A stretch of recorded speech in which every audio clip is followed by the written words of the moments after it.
حدثتنا الآنسة زوزو وهي تأكل من شوال البوز قالت: اجتمعت بصحبات الآنسات لنناقش أمر الزواج والزوجات.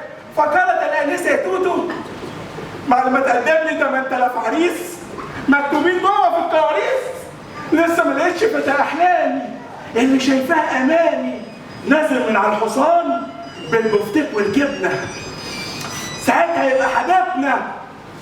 فقالت الآنسة بطوطة: وأنا نفسي تقدم لي فتوتة ويطلع لي من مصباح الأستاذ علاء الدين ويقول لي نفسك في إيه؟ أقول له اقعد اغسل المواعين.